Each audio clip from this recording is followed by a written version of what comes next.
Okay. So, section we're going to be covering right now is Dawah mode. So, inshallah, at this point, you've gone through the previous sessions. We've already discussed the characteristics of a da'i, the principles of how to give dawah. So, we already know the mindset by which you should approach dawah in and of itself, and also how to think, how the other person is going to respond. We've also been through the arguments themselves, so the content in what you're going to say. So Dawah mode is all about how do you actually now have that conversation with an individual, inshallah. So, Bismillah.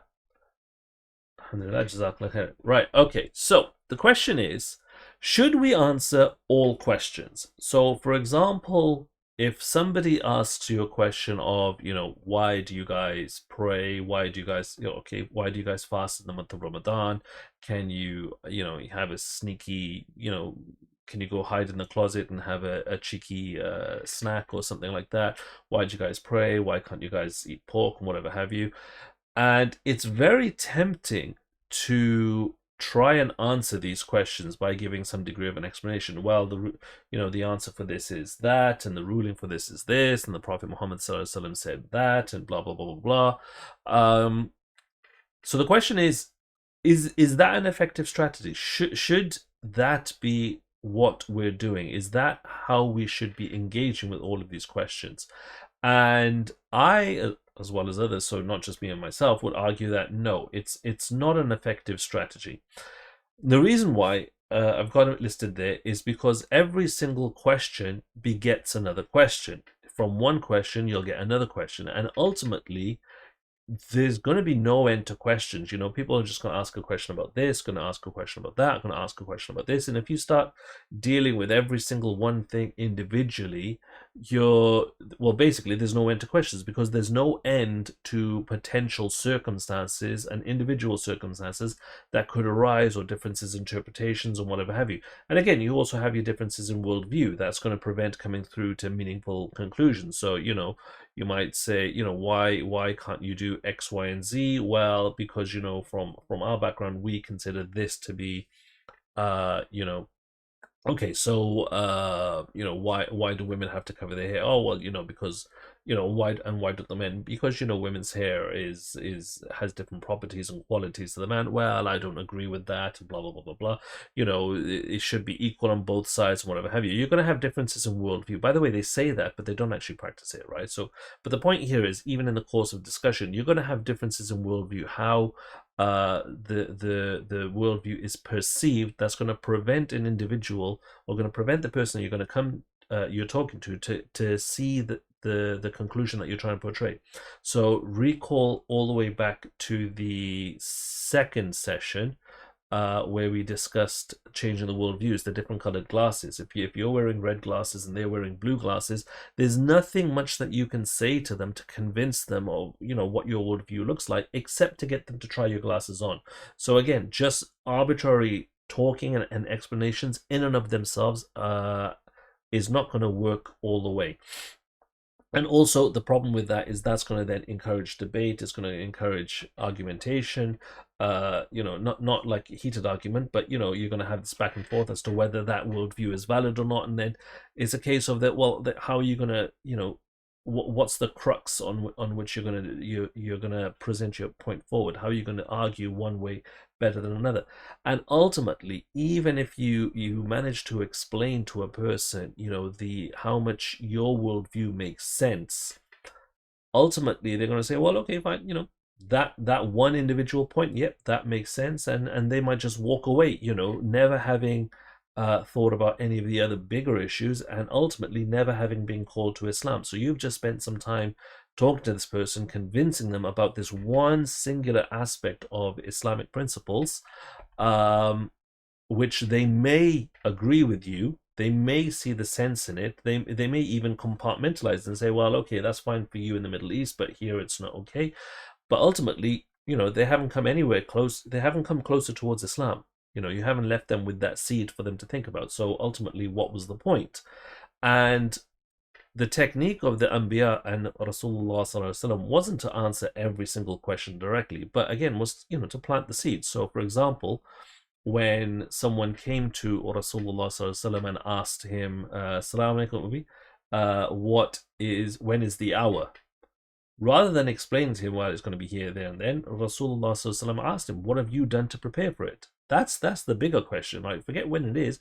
What have you done to prepare for it? So it's not a question of having to answer every single one thing. You give the person the answer that they need, which is not necessarily the answer that they want, and there's an important distinction that you have to recognize. And also, here's the other problem as well. It requires a lot of knowledge. You have to have a wide range of knowledge on a lot of different topics to be able to articulate the answers effectively. And particularly for people who are starting out in Dawah, which presumably many, would be if you're going through this material right now. That's not going to be your situation. So again, it's something that I would not advise to do. I would not advise to to try and answer every single question. There needs to be some kind of a better way. And of course, this is also an ineffective strategy as well. People very, very rarely are brought forth to Islam because they had 1,000,001 questions answered. Usually, people will come towards Islam because of a very fundamental crux that got to the heart of their identity, or the heart of their being, the core of their existence from what they defined it to be, or what they perceived it to be, and something really, there was a particular thing that really touched them, and that's what actually called them to Islam. Not the case of, oh, I had I had 1,000,001 questions answered, so yalla, I just said Bismillah. It doesn't work like that. That's not real. It doesn't happen like that. So the better strategy is to call people to Allah subhanahu wa ta'ala. So this was the instructions that Rasulullah sallallahu alaihi wasallam gave to Mu'adh ibn Jabal when he went to Yemen, which is that you're going to call to people who are from the book, so Christians or Jews. And the first thing that you should call them to is the testimony that none has the right to be worshipped except Allah. Basically, La ilaha illallah. So essentially, what you want to be doing, this is how you change the glasses of someone, right? You convince them. The answer to all questions is essentially basically being that, look, understand the world from our perspective, that if you believe that there is a creator, if you accept the rational, self-evident, truth that there is a divine reality that created us, and he sent us a message and guidance and guides and messengers and prophets to tell us how to live and whatever have you, and this is what they taught us, then surely it makes sense that what they came with must be better than anything else that man themselves have come up with, because we've seen from time and time and time again that whenever man tries to govern themselves, that it always fails at some point, or always goes towards corruption. Regardless of the good intentions it may have started with, there is always some inherent defect or weakness in it that ultimately leads to its demise. So the reason why I do X, Y, or Z is ultimately because I believe in a creator that created us for a purpose. I believe in the message of the Quran because it's divine revelation. It can't be anything else. It cannot be characterized as anything else. And I believe in the messengership of Rasulullah sallallahu alaihi wasallam. Obviously, Prophet Muhammad, you're speaking to an English audience. I'm saying Rasulullah sallallahu alaihi wasallam because you guys understand, but also bear in mind the language of who you're speaking to. Don't start using Arabic terms. You can say Prophet Muhammad. Say something that they'll understand. The point is to get them to understand, right?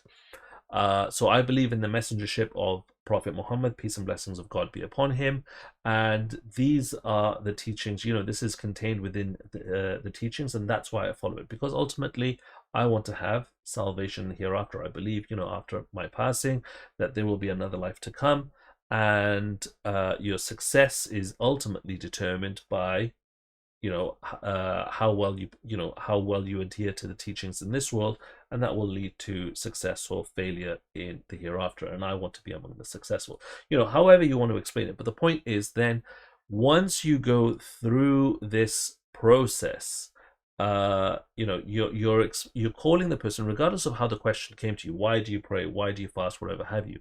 You can, for the most part, give the same answer, which is to call someone to Islam, and what you're trying to do is get them to understand the Islamic position, why the Islamic position as a whole makes more sense than any other position. And then within the Islamic position, all of these questions then get answered. Why do you pray? Because God says so. Why do you fast? Because God says so. Why this? Why do you not eat pork? Because God says so. Yada, yada, yada. And all of the questions ultimately go away. You don't have to answer them, every single one, individual one. So not only the questions that the person came with get answered, but also all the other ones that they didn't think about get answered. And maybe, now you're calling the person to Islam, and now they can start thinking more about their worldview and the state of their existence and the reason for existing, the reason for creation, rather than just having, that narrow thing of, well, why this one particular thing? So there are different approach. Well, I say the different approaches. They're essentially the same approach. They're just called different things. So it's called GoRap, which was coined by IERA, which stands for God, Oneness, Revelation, and Prophethood, or Grades, which was I think it was a Myriad Foundation in Manchester here in the UK, which is God, Revelation, Agents, which is Prophet and Messenger, Death, Eternality, and Salvation. I prefer the Grades approach. They're quite similar. Ultimately, you start off with calling the person to recognize that there is a creator, there's a divine reality, that, so GoRap adds in the oneness, which is the attributes, which again you can cover inside of God with Grades, that there is revelation and there is messengers. Then actually what Grades focus a little bit more on is to focus on then the death and eternality, that at the end of the day, this conversation that we're having, between me and you, that it's not, we're not having this conversation in some abstract concept inside of a vacuum, whatever have you. There's a very, very real consequence to this conversation, which is that, at the end of the day, you are going to pass away. We're all going to pass away. And the choices that you make in terms of the lifestyle that you choose to follow is going to ultimately govern your success or, failure in the life to come. And this conversation could be the conversation that changes that awakens you to the test that there is to come. So this is not like an abstract conversation as to, okay, which is better, BMW or Mercedes, where ultimately the answer doesn't matter. This conversation is a conversation that is not only going to change your life, but could very well change your afterlife as well, for eternality, essentially. And ultimately, everybody wants salvation, right? Nobody wants to go to destruction. Literally, nobody wants to go to destruction. So remember the slides again from the second session where we discussed when people see the hellfire being brought forth on Yom Al-Qiyamah, on the Day of Judgment. And remember how we described it, which is that not like it was like it's a pool or a lake or something like that being dragged, but rather just imagine it as a raging beast, a mighty walrus or a horse or something even scarier than that just the sheer sight of it would make your skin fall off in just sheer shock. That it's something that is raging, that it wants to consume all of humanity, and that it has 70,000 hooks on it like a bridle, and on each one you have 70,000 angels that are literally just trying to hold it down, hold it under control, because if they let go, then it will literally just destroy everything. That's what's going to be brought forth on Yom Al-Qiyamah. So, on that day, no one's going to want to go willingly to it, right? But the people right now are willingly running towards the fire. This is why Rasulullah mentioned in the hadith that he is like one who is trying to stop the people, like moths entering a flame, and he's just there trying to say, swat them back, saying, stay back, yet everybody is rushing towards the fire. We all want salvation, right? The problem is, at that point, it'll be way too late. We need to know about it now, so that's why we're having this conversation now.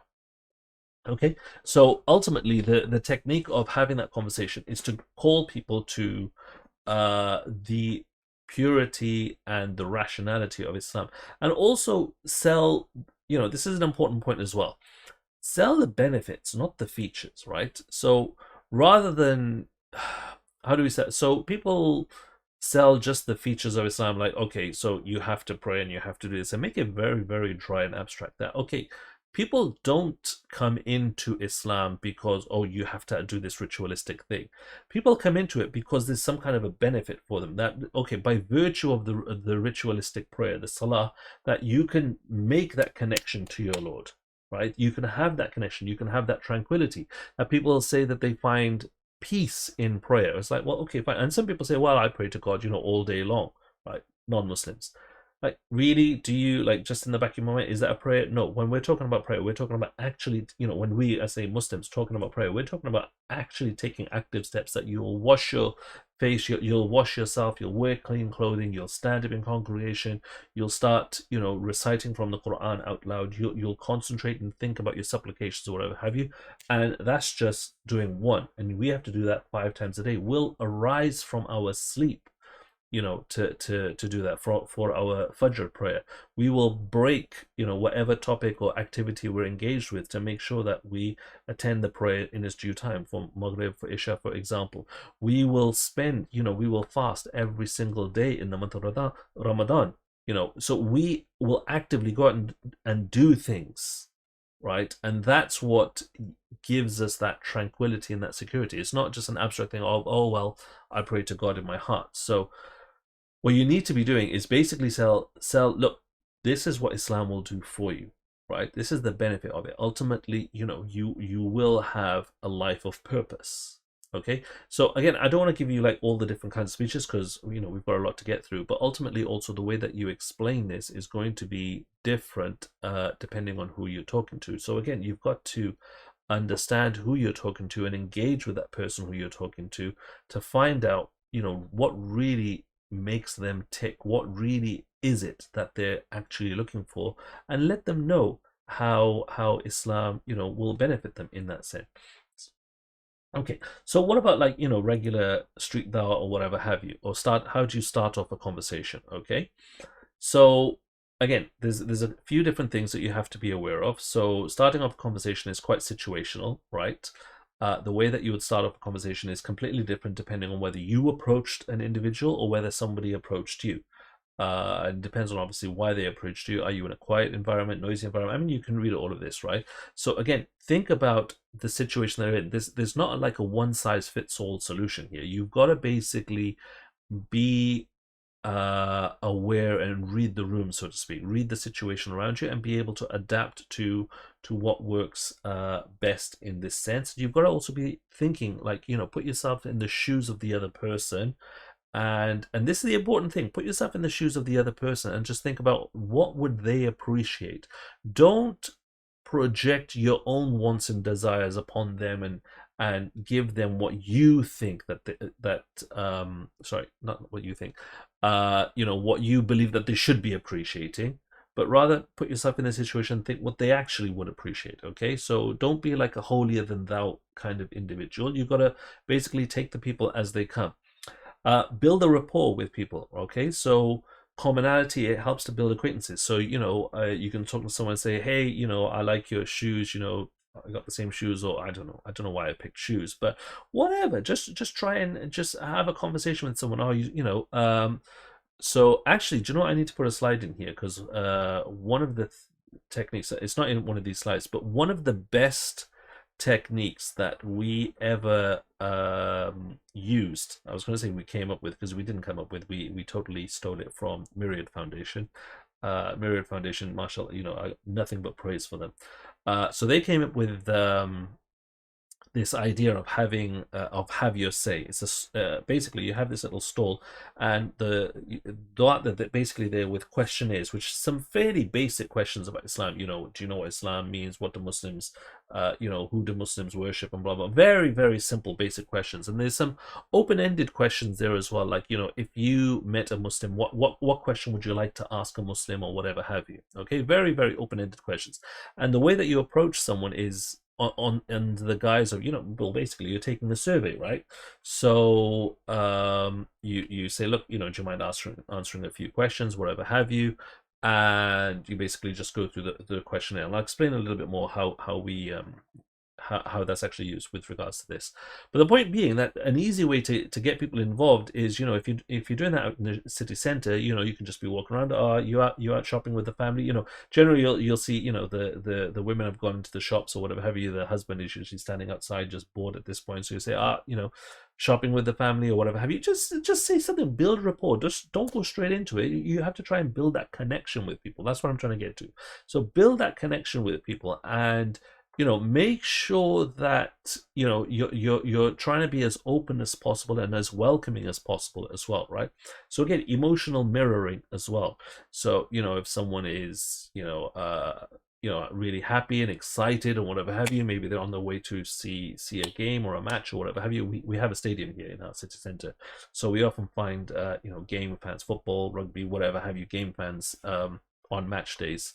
um so you don't want to approach them, oh, excuse me, and blah, blah, blah, and have a very meek attitude. Try and match what they're doing. Also, maybe if someone is a little bit hostile and angry, you'll know, because they're going to cross their arms. What you can do is, this is a subconscious thing that human beings do. If you cross your arms to begin with as well, so you're mirroring, what you can actually then do is, after a minute or so, open your arms up, put your hands in your pocket, whatever have you, and that kind of subconsciously indicates that you're non-threatening, you're being non-aggressive, you're open for conversation, you're basically eliminating barriers.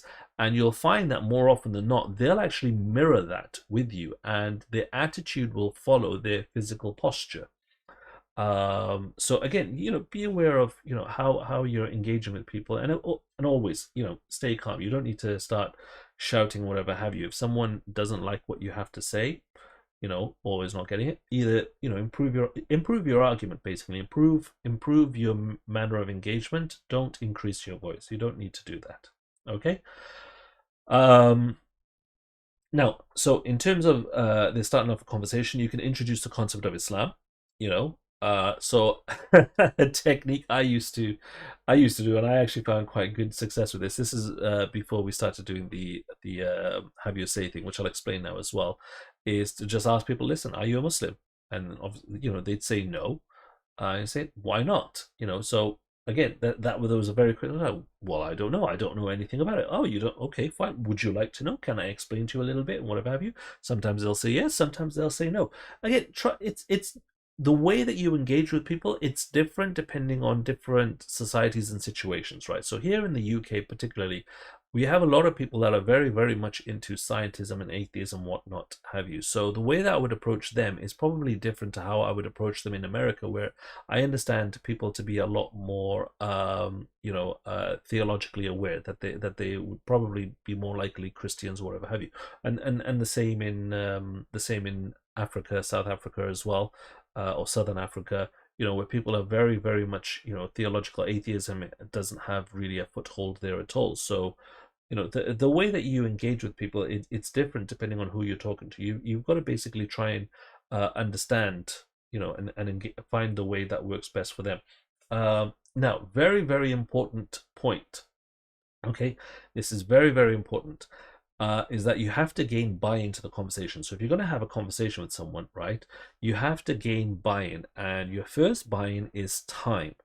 Okay, so ask the person. By the way, there's obviously I haven't listed this here, but ask the person their name, and how are they doing, and are they local, whatever have you. That's part of building rapport. The important thing, ask them, do they have the time for this? Now, the reason for that is out of sincerity. So how much time have you got to play with. You're being sensitive to their availability as well. So rather than just going into a long speech, that could be a half an hour long, whatever have you, ask them. You're just being polite and just saying, listen, have you got some time to listen to me? And if they say yeah, just ask, have you got 2 minutes? Have you got 5 minutes? Give yourself a time limit, make it something reasonable. But at least then because that person has committed, that more often than not, because they've said, yeah, I'll give you, 2 minutes, I'll give you 5 minutes, that they will actually now, because they've agreed to do it, they will actually give you that time. So you've kind of got some time now to play with it more often than not. Okay, so it gives you an idea of how much time you've got to play with. I mean, it's just polite, and the ones that say no, not to waste time with those people, basically. So it's a good thing to make sure that you have all around. And also, one thing that you want to also be aware of, you may not necessarily want to bring it up directly, but maybe in some indirect way, is reason. That you want to basically have a discussion that's based on reason, on rational principles, and say, obviously we want, just say it like, listen, we want something that makes sense. We want to make sense of our world. We want something that, we can understand, right? Rather than something flitty. So what you're trying to do is get the person to subscribe to some kind of a reason or evidence-based discussion, so that when you're going through the motions of explaining, this is why we believe that there's a creator, or whatever have you, when they start becoming unreasonable, then at least you can say, well, I thought we were just going to have a reasonable, rational based discussion. But if you want to believe in something that just can't be supported, that's your call. Because at least then what you're doing is you're subconsciously raising that intellectual barrier, the intellectual price tag to winning the discussion, right? From an argumentation perspective, you're doing that subliminally. But you also kind of want to call them out and say, look, you're being unreasonable now. In terms of what you're believing, in terms of what you're saying, in terms of what the position that you're holding, you're being unreasonable. Now, nobody, unless they're trolling, nobody likes to have their core worldview as a position of unreasonability. So at least that's a mechanism of planting the seed, that if you've managed to expose to them and show them that, look, what I'm trying to say makes sense, and you're being unreasonable about this now because of X, Y, and Z. Don't just arbitrarily accuse them. Give a solid, coherent reasoning and understanding that, look, this is an unreasonable position to take, and don't and attack the idea, not the person. So don't say like you're being unreasonable, but this idea that you're holding, that's not a reasonable position to hold because of X, Y, Z, whatever have you. At least then it's now planting a seed in their subconscious that even after the conversation, they may be thinking that, what, why is it that the worldview that I have, the way I'm thinking, doesn't actually make sense? That other person I was speaking to, theirs does make sense. So are they in the right? Am I in the wrong? So those kinds of seeds actually they do work. So let me just explain how the have your say stall works. So we have the questionnaires. One of the questions is, if you what question would you like to ask of a Muslim? Open-ended question. So they'll basically give the question, and you do that. You take their details, whatever have you. So that's the questionnaire done. You can start off again with this, like, listen, have you got 2 minutes just to do this questionnaire? Or, 1 minute, and you can even show them the questionnaire. It's literally got 5 questions on it.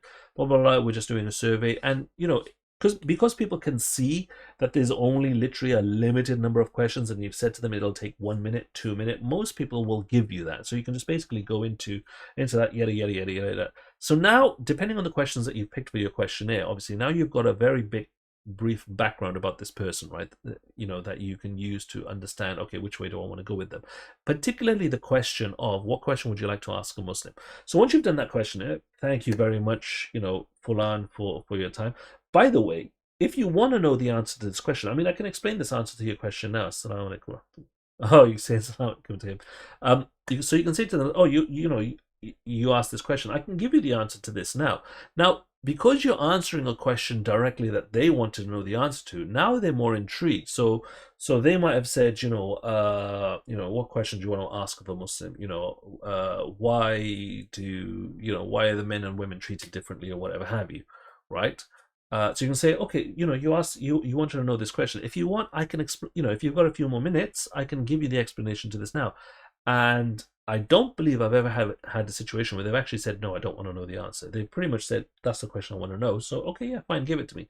And that's your in. Then you can basically now take that segue to go into Go Rap or grades or whatever have you, to then bring the answer around to whatever it is that you want. And with this, when we started using this as well, the effectiveness of this was indescribable as compared to any other approach that we had used. So I would very, very strongly recommend using this approach over and above anything else. We've been doing, the regular Dawah tables, for years, and you might have a few conversations a day, whereas with this, it was almost like every conversation that you had was a really in-depth, meaningful conversation. So I would very, very strongly recommend this kind of a mechanism. But that's the basic general overview of starting off a conversation. So again, it's very situational, depending on people whom you're dealing with. Again, don't forget to remember your manners. We're just basically going over lessons here that we learned from the first 2 sessions, but these are the characteristics, the traits that Rasulullah sallallahu alaihi wasallam exhibited when he was talking to potential or talking to people who are looking at Islam, face the person that you're talking to with your whole body, your full attention, yada yada yada. I'm not going to read all this out because obviously I'm not going to insult you guys. You guys can read. I just want to see if there's anything there that needs further explanation. So listen to what they're saying. This is a very, very important one. Listen to what they're saying and turn off your radio. So too often people will not listen to what the person is actually engaged with, and what they'll do is they'll just switch off, let the person go on their own rant or discussion, whatever have you, and then they'll answer what they think the person asked rather than what the person actually asked, whatever have you. Like, I've seen a number of instances where people have said, well, I'm Christian and blah blah blah blah blah, and the duat is literally just switched off, right? And then when the person stopped talking, then the da'i basically switched back on and says, right, okay, now to challenge Christianity, Jesus was this and blah blah blah blah blah, completely eliminating the fact that had they listened properly, the person said, yeah, he's Christian, or they're Christian from a Christian background, but they don't actually believe anymore, they're non-practicing or whatever have you. So as far as belief goes, they're more agnostic or atheistic and whatever have you, and they're quite open. Yet the da'i has just gone into this whole tirade against Christianity, which has got nothing to do with anything at this point. Does that make sense? So very, very important. Listen to what the person is telling you, because they'll actually tell you the keys to how to reach them if you learn to listen properly enough. Okay, that's a very, very important one. Tell your dawah for them based on their views, yet don't recite and memorize speech. So yeah, and this comes again with practice. Okay, acknowledge the questions. This is a very important one as well. And you'll see Dr. Zakir Naik does this, all the time. So whenever someone asks a question, acknowledge the question. Say, right, okay, so and a good way is just to repeat the question back to them. Say, okay, so if I understand what you're asking is X, Y, and Z. So that does two things. Number one, it makes sure that you've understood what they're actually asking properly, that there's been no confusion there. And number two, it indicates to them that you've actually heard them. Because what you often find is if you don't do this, because you're going to want to go and bring them back to Islam as a whole, you'll find that the person is like, yeah, but I was just asking you about this. And you get into this little bit of a conflict where they don't think that you're answering the question that they want. Whereas if you've answered their question, if you repeated the question back to them and said, look, this is what you're asking, right? Now that they've had confirmation that you've understood their question, now they're willing to let you have a little bit of rope to go around a bit, because they know that you've got the question that they were actually getting to. Does that make sense?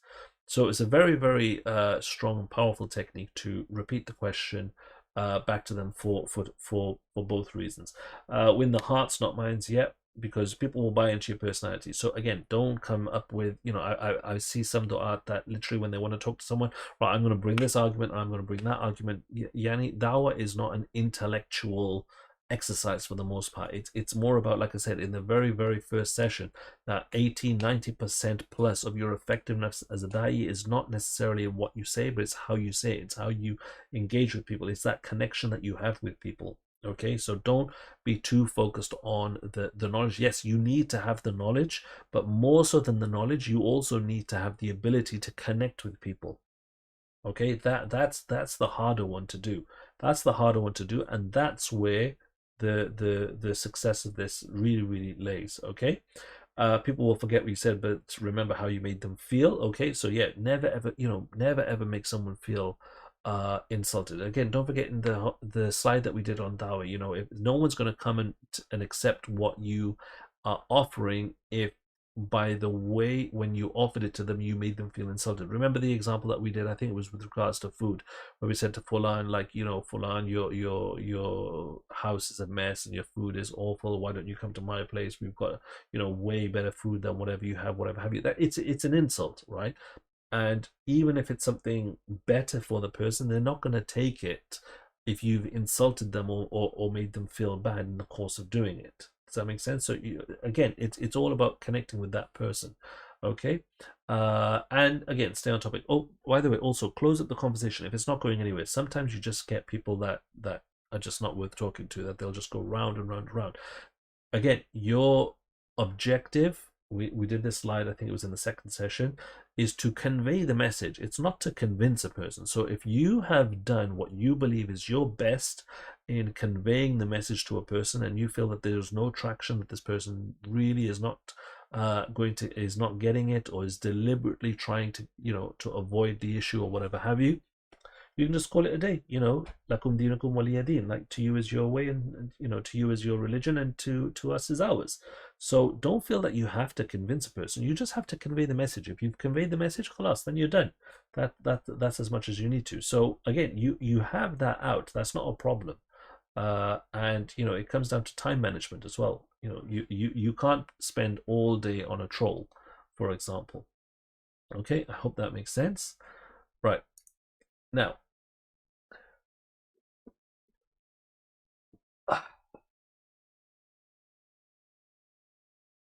so we have this ayah from Surah Al-Dhariyat, that this is ultimately the reason for our creation, that we were created to worship Allah subhanahu wa ta'ala.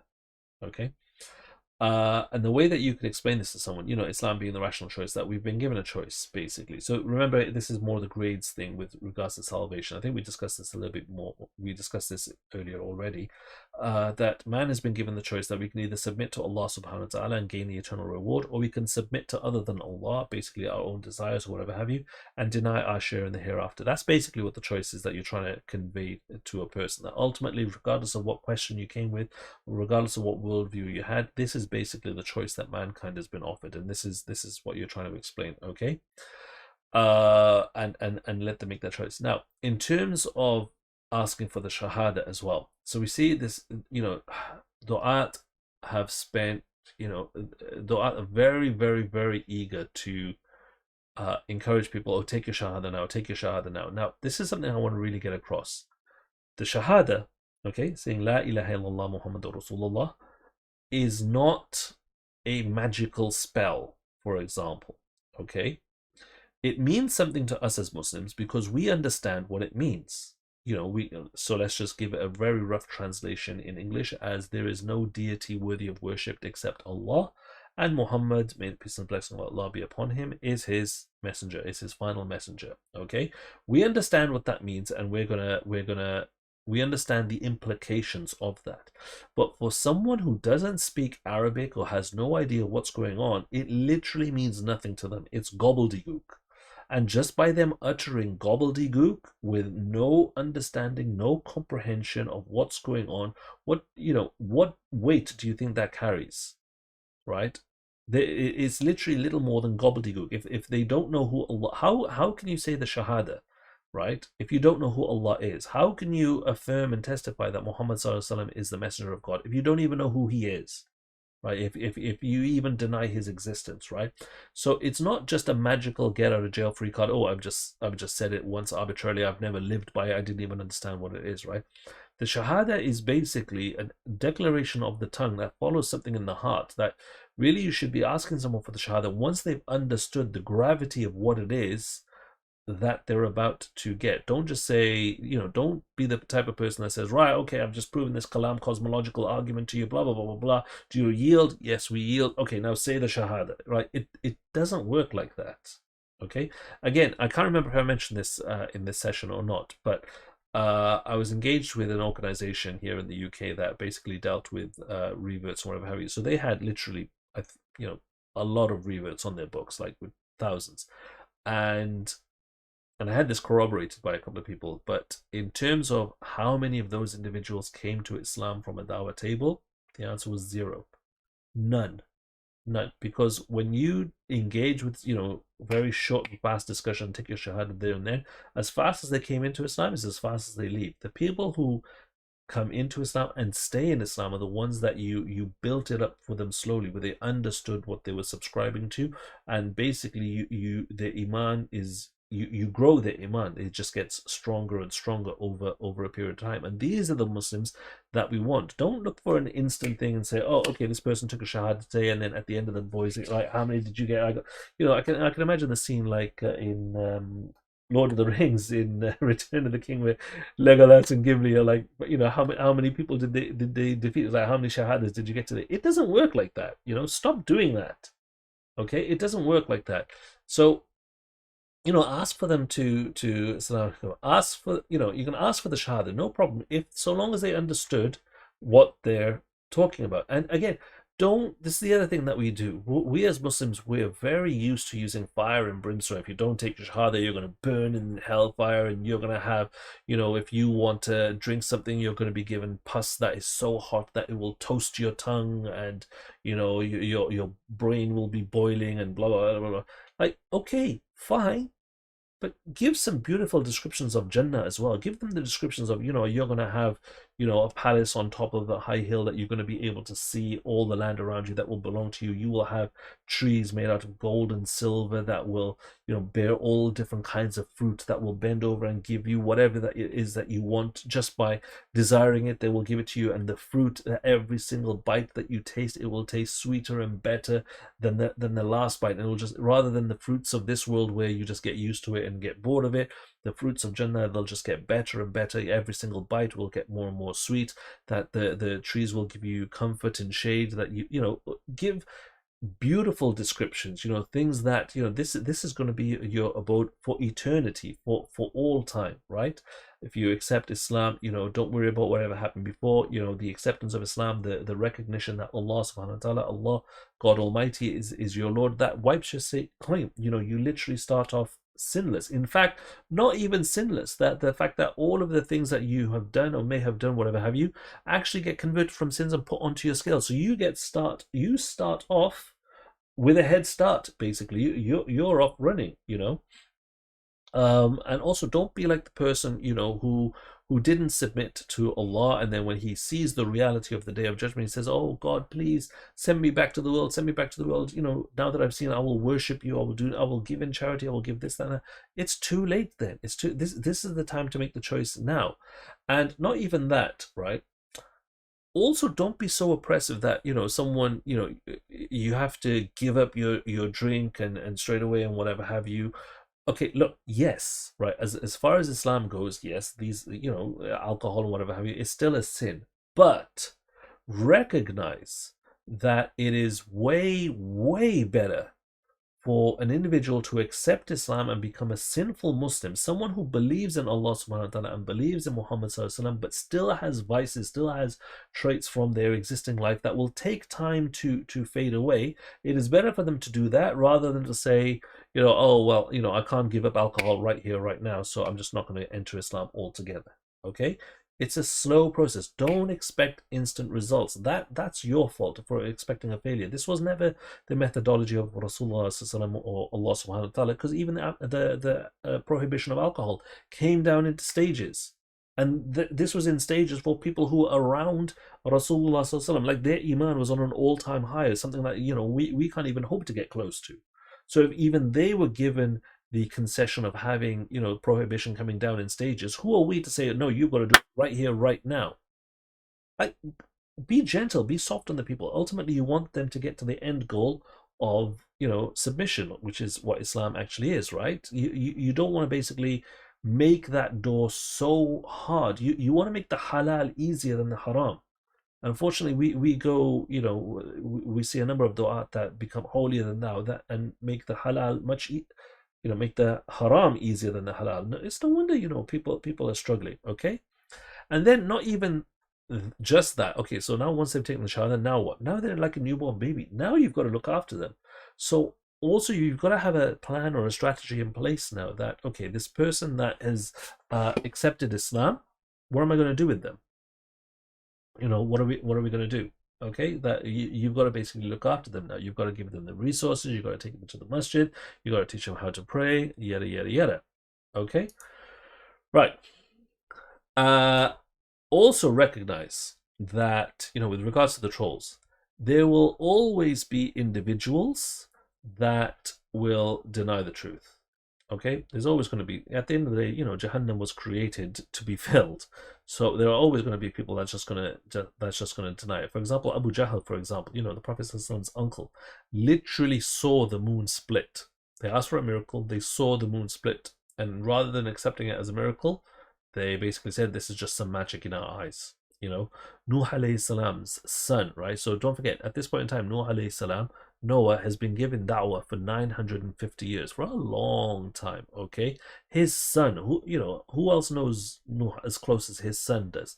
His son decided not to board the ship and thought he could just outrun the flood from Allah subhanahu wa ta'ala. Like where are you even coming with this kind of idea, right? And Fir'aun seeing the amount of, different miracles that were happening in front of him, the different calamities that, Musa alayhi salam told him that this is going to happen. He saw it, and then he submitted, then he went back, and he went round and round and round again, like. And he's still going on about that he is the one who's God, even though he's basically been destroyed by all of these plagues that were sent, right? You're going to have people that just don't submit. So again, remember, the idea is, or the maxim is, convey the message. It's not your job to convince the person. Okay. And finally, some other techniques that you can use. So it's not always just a case of, just engaging in street dawah or whatever have you. Bear in mind, the slides and everything like that were constructed actually for dawah training for people who are actually going out and doing street dawah, as it was, quite popular thing to do about 10 years or so ago. So probably, given COVID times and things like that, our techniques might need to be updated. But yeah, do lectures, reminders, open discussions, to have an opportunity to meet a Muslim. In fact, actually, I saw a picture on social media a few days ago, and I should actually have copied it and put it, of a Dawah cafe, where the owners were Muslims, and if you wanted to, if you sat and listened to an explanation of Islam, you can have your tea and coffee for free. Give opportunities for people to come and learn, right? Write for social media, get involved, create your own videos, distribution of material, performing acts of ibadah openly, praying openly. So have a conversation, right? So my favorite one, you saw that picture on Instagram. I need to find that one. Have a conversation with a friend. Now, okay, this is a very, very powerful technique. Okay, this is a passive dawah. Okay, so very rarely people will, I say very rarely, so it's difficult, if you go up to 100 people and say, listen, can I talk to you about Islam, or particularly at that point in time, this is when Islamophobia was obviously rife, it was difficult to get people to listen. So outside of the have your say thing, it was difficult to have a conversation. Your hit rate, your success rate for having people listen to you was actually very low. So maybe out of 100 people that you spoke to, maybe 5 people would listen to you. So we developed a completely separate technique, which was basically passive dawah, which is where we recognize that people love to eavesdrop, and people can't help but eavesdrop in certain situations. So what we would do is, so for example, you have an elevator pitch, right? So when we were going into a shopping center, if we were to enter into an elevator, we know that everybody in the elevator is trapped with us for at least 10 to 20 seconds, right? Everyone is trapped. So if you can create a pitch for Islam in 10 to 20 seconds, everybody's going to be listening to that, right? So what we would do is we would enter in an elevator, like, go into the car park, whatever have you, elevator, lift, whatever have you. And so my friend would say to me, right, okay, so what were you saying to Fulan? Obviously this is a staged discussion. It's completely staged. It's not a real question. He knows, we both know what we're doing. That's another good thing as well. Find yourself a dawah partner that knows what you're doing. So we would just enter in. He would just say to me, oh, what were you saying to Fulan? And literally I would just say, oh, well, I was telling him, listen, right, Islam obviously makes sense because, look, if you consider the state of reality had to come from somewhere. So it either came from absolutely nothing, but if there was nothing, then nothing would exist. So it had to have come from something. And that's what we believe is ultimately the creator of reality that then sent us a message, which is the Quran, because fundamentally, the Quran is preserved and it exhibits every single characteristic of what you would actually define as a miracle if you observe it.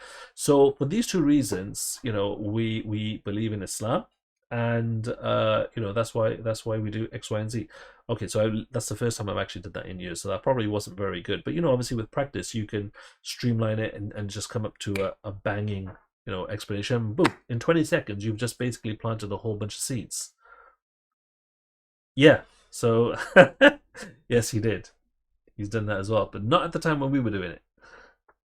This is coming back years and years and years. But yeah, alhamdulillah, it's like I said. Okay, so when I say we came up with it, what I mean is that it's an idea that occurred to us, and obviously, good ideas will occur to many people as well. So I don't claim exclusivity of this idea, but yeah, it's another time we did this, we in a takeaway. So we went into the takeaway, and while we were waiting for our food, we had a much longer conversation then as well. And people sitting in the takeaway actually, we were observing, actually stopped their own conversations to listen into what we were talking. So my friend was basically just going back and forth. Oh, what did you say? And I say one thing, and then he talked about, So I'll basically give like a little part of the story, and he'd just be prompting me. So for any other third party listener, we were actually having a back and forth conversation, but ultimately he was basically giving me the we were basically just giving dawah to people who were listening in, but without them realizing that actually they were our true audience, that they thought that they were just eavesdropping. Okay, so that again is another technique. You're just trying to plant seeds. Research versus Baraka fumes. This is an idea. This is something that I got completely from Sheikh Kamal al-Makki. But I assume you're talking about Sheikh Kamal al-Makki here when you said Sheikh Kamal. So this is something we got completely from Sheikh Kamal al-Makki, which is that do your research in terms of what works, and don't just assume that just because something has some vaguely Islamic connection that there's going to be barakah in it, because at the end that's what you would call barakah fumes, right? That's what he termed as barakah fumes, that just because something is vaguely Islamic that it's going to work. No, still you have to do your research. You have to find out, does this work, does that work, do some trials, do some tests, get some statistics together, whatever have you. Actually do some actual research and planning, and work it out, which is going to be way more effective. Way more effective than just arbitrarily doing anything that you want and just assuming because it's vaguely Islamic that it's going to have barakah in it. Okay, so that was pretty much all I have for regards to this section. So hopefully, basically, if you've taken all these ideas aboard, and of course it's gonna take some practice and some time to get skilled with it. Don't expect to be an expert straight away, but so long as you keep these ideas in mind, inshallah, you should be equipped and be able to go out now and to explain the message of Islam with some degree of confidence, in being able to engage with people with a variety of different situations, wherever have you, inshallah, and have some kind of an expert discussion. So before we move on to the next section, are there any questions on this? I'll give you guys a second if there's any questions on this.